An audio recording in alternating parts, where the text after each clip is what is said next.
Welcome back to JARIPEO, the best pregame show in the NFPL. I want to say thank you right out front to everyone for their support of the first ever episode of this pregame show last week. And I cannot wait to go around the league with you guys again today in preparation for the next home game for Grand Rapids Ole. We're going to be taking a look at the standings. We're going to take a look at what the fans are saying about this week's games and their predictions in the NFPL Predictions League.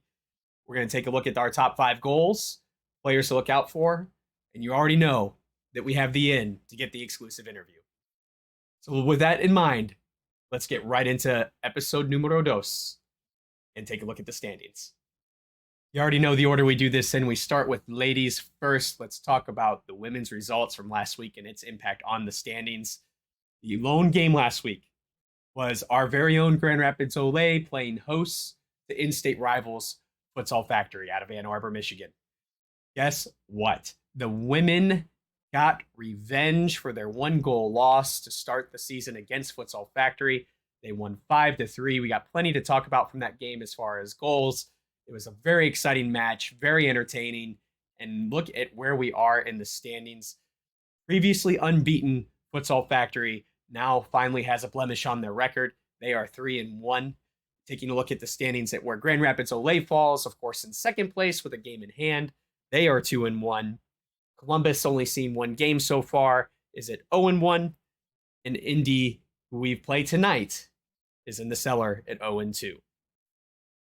Taking a look around the men's divisions, let's start with the newcomers. Looking at the Southwest Division, we saw our first taste of Southwest NFPL futsal last week when Brusa FC traveled to Colorado Futsal Academy. They shared the points in that trip and brought a flight home with 1 point as they had a 2-2 draw that saw their pivot make Team of the Month in a very exciting match to start the season. Looking at the Midwest Division, FC Trizub stays in first place. Joy Athletic in second at 2-1. Cadence surprised everyone this week and showed up for a game. Not only that, they won it. So they are now 1-1. And tonight's opponents for the men in this doubleheader, Futsal Indy, are in the cellar of the Midwest at 0-4. And finally, the division that matters the most because it holds the most beloved team in the NFPL, Grand Rapids Ole. And look, we're right at the top of the list. Undefeated in our championship retention, really fighting everyone off for that championship and doing it in spectacular fashion at 3-0. Columbus shared the points with Jenga last week in the Battle for Ohio. So Columbus does win the Battle for Ohio on aggregate in results, but they do shockingly drop a couple points at home to Jenga and are in second place at 2-1-1. But they did have help from Grand Rapids Ole on keeping Futsal Factory off their heels. They now fall to 1-3 after their loss to the men's team last week in emphatic fashion. And they sit promptly in third. And then Jenga in fourth place with their first points of the season coming out of a hard house to play in Columbus. But they do fight hard for a tie and come out with their first points of the season. With those standings in mind, what are the fixtures for this weekend in the NFPL? And what impact might they have on the standings? Well, tonight's game of the week, no surprise, our very own Grand Rapids Ole in a doubleheader as the women take on the Futsal Indy women at 5 p.m. Eastern Time on Saturday. Then, immediately afterwards at 7 p.m. Eastern Time, we see the men take on Futsal Indy's men's side to wrap up the night. If you're in the area, make sure that you get to the home school building and catch the action live. And if you can't make it to the stadium, at least make sure that you follow NFPL on YouTube and catch a live stream. Who knows? You may see some familiar names and friendly faces in the chat. And then we go to the Illinois area where we find Chicago's Trizub hosting Jenga FC from Cincinnati. That game will be happening at 7:10 Central, 8:10 Eastern Time. So once we wrap up with the men at Grand Rapids Ole, we can shoot over and catch the end of that game. Also to be found on NFPL's YouTube channel. And then finally, we have action out west. Our first look at the San Diego Voyagers as they play hosts to Colorado Futsal Academy. Colorado Futsal Academy, of course, coming off that tie at home against Brusa. they'll be looking for their first taste of away futsal in a long trip across that division to San Diego and seeing both teams looking for their first win of the season. San Diego, of course, looking to impress in their first action of 2023. Now, in the mindset of games and predicting who's going to win, we look at the Predictions League, which is sponsored by Futsal News. We saw a big flop in the standings, with the exception of our leader, Luke, from our very own channel here at Futsal News, still in first place by one correct guess. But the folks that picked Cadence last week came out big winners. The folks that picked Indy found themselves on the bottom half of the table. That's how tight the race is with our fan predictions. You should join in while you still can and enjoying the fun of trying to guess who's going to win each week for a potentially valuable prize at the end of the season. Looking ahead at the votes for this week that we've received so far, it's 100% confidence in the division leaders.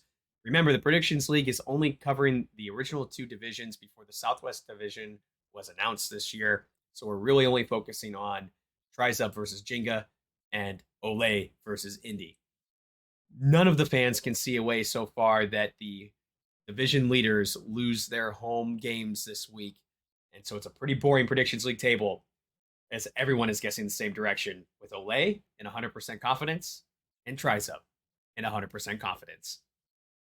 Speaking of fans, let's talk about what puts fans in seats. That's right.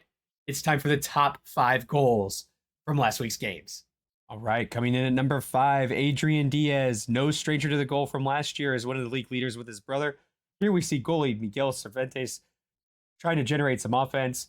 And then, of course, look at this again. It's the Diaz brothers connection, our favorite twins. Daniel to Adrian. Very selfless play here.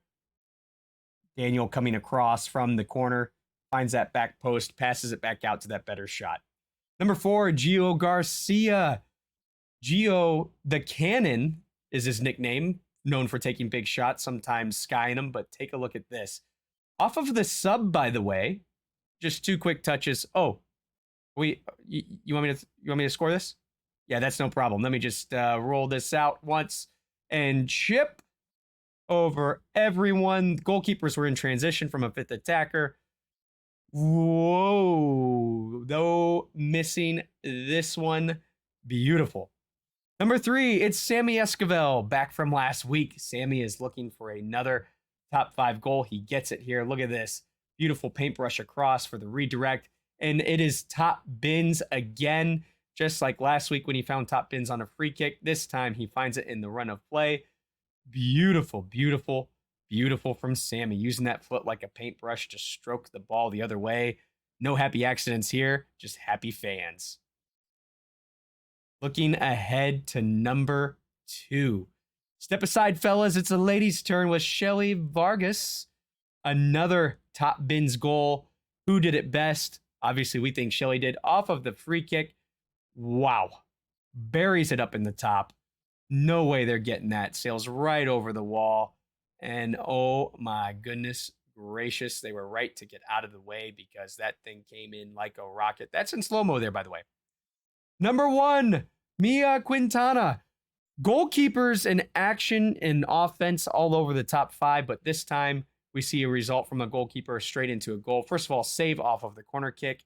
Quick thinking with the punt, and the drop kick finds its way all the way across the court. Mia and company, of course, very excited about this one. This is the goal that closed out the match in the final 35 seconds.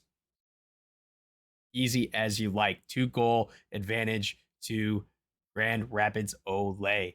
Look at it one more time, and now one last time with commentator Rudy. 5 attackers for Grand Rapids Ole. Shot! Open goal! Mia sends the long one. Couldn't be in. That's it. What a finish.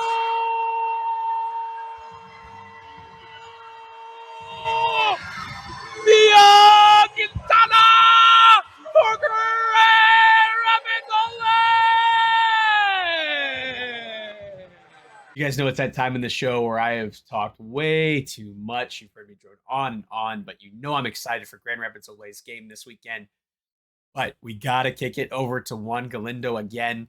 You know already that he's got that exclusive interview. This time it's with Andrea, and she talks about an injury she's been dealing with and her expectations with Futsal Indy and her return to the court.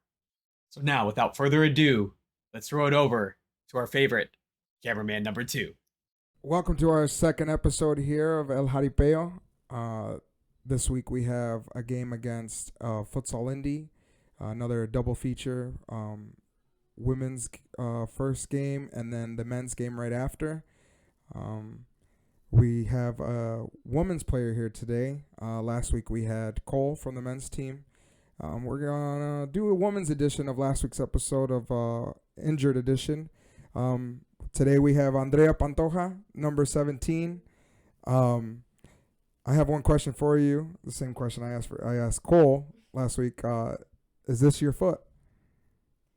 You know, there has been some rumors that is my foot, and I'm here to clear it up and say yes, it is. It has been cleared up, guys. This is Mhm. Bigfoot. It's foot. What? I'm just kidding. What happened? You know, I was in practice working a little too hard, and I just rolled my ankle.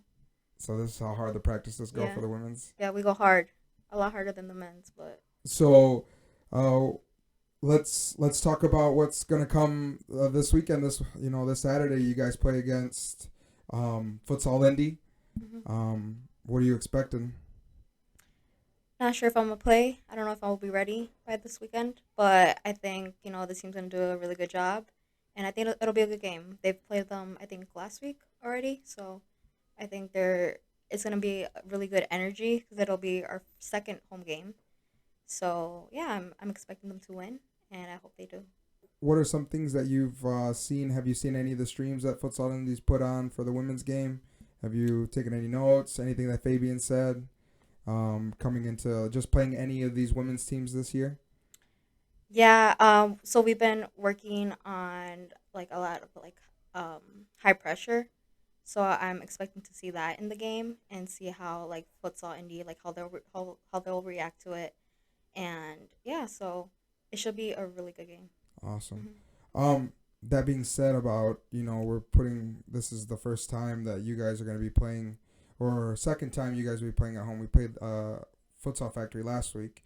What does it mean to be part of Grand Rapids Ole's first women's futsal team, and to be in, some people might say, the first national futsal women's league in America? It's really cool because obviously I've played with the Ole team since I was probably like 7, and there's never been like those like role models that we kind of like look up to in like the futsal world. So it's really cool to be part of that and to kind of have like the younger girls kind of look up to us and kind of like strive to be like on the team when they get older. Yeah, talking about role models, actually, some people might know this, might not know this. Those who are local and they know the team and they know Fabian, you are actually Fabian's sister-in-law, correct? Yeah. Mm-hmm. So Fabian has a daughter and she plays futsal right now. Mm-hmm. And like you said, that's a role model. You're a role model to her because she sees you play and she plays right now. Maybe one day, 10 years from now, she'll be playing on the women's team. Yeah, hopefully. That being said, who did you look up to playing? Because you said you played when you were younger. The Ole had a soccer team. Mm-hmm. That's what you played? Because I don't think they had a futsal team for women back then, or girls. No, they didn't.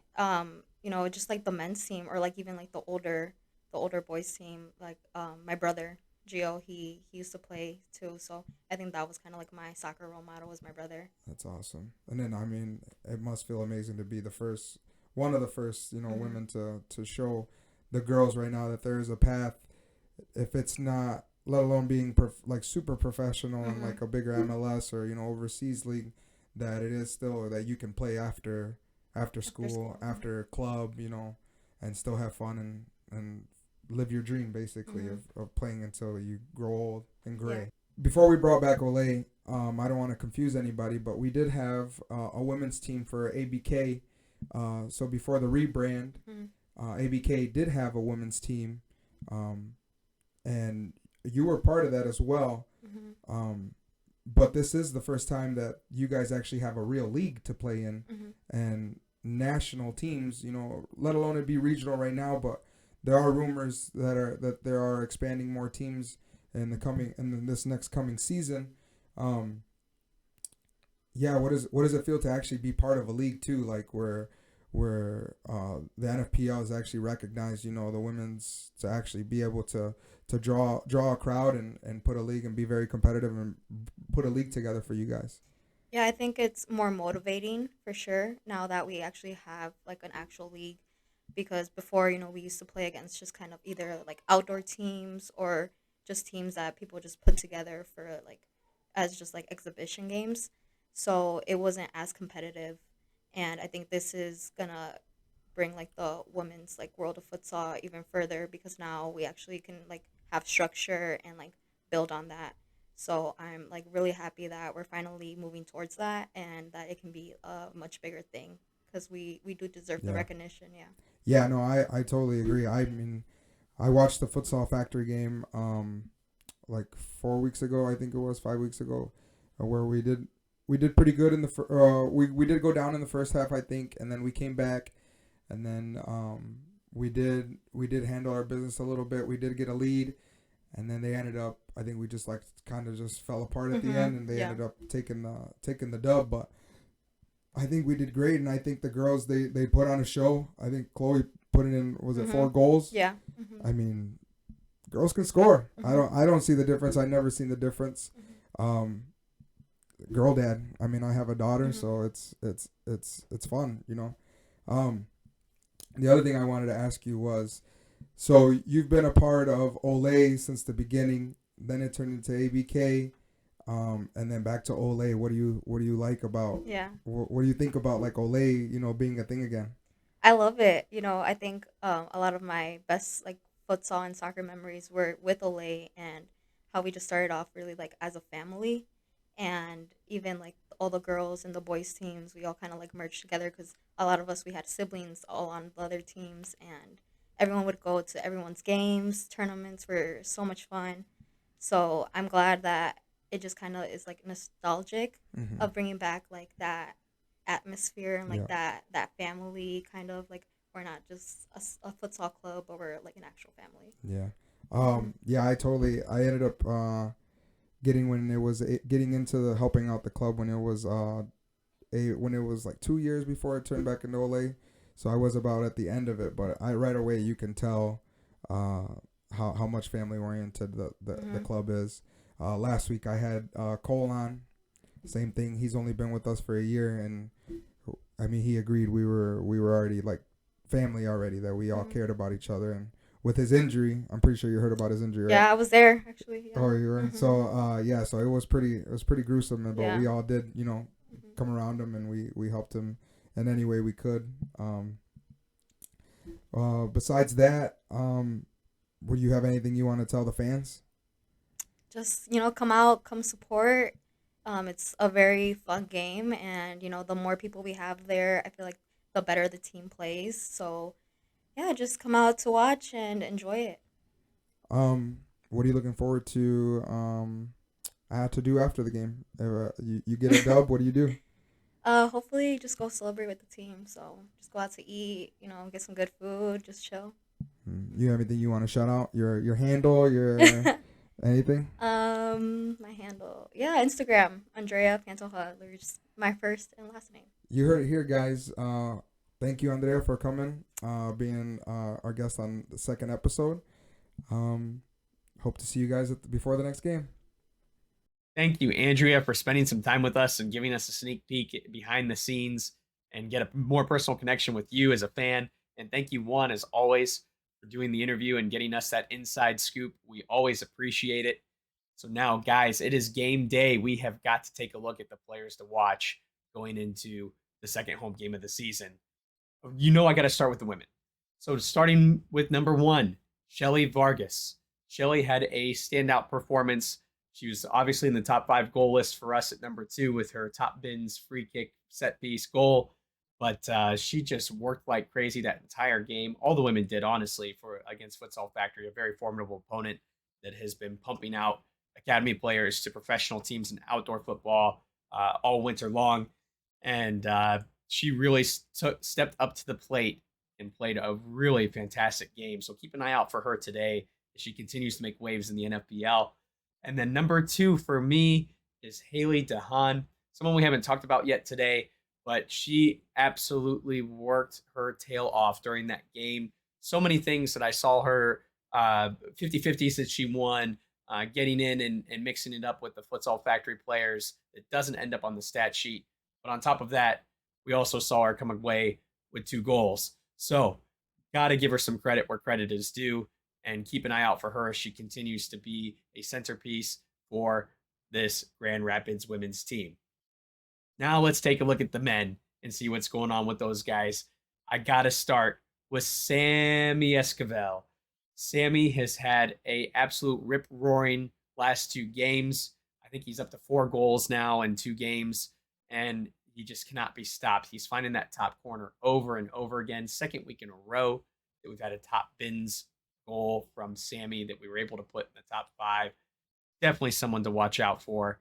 And as a little bit of a bonus, I would use the second slot for the players to watch for actually the twins, Daniel and Adrian Diaz. We have not seen them in action until this past week. They are back.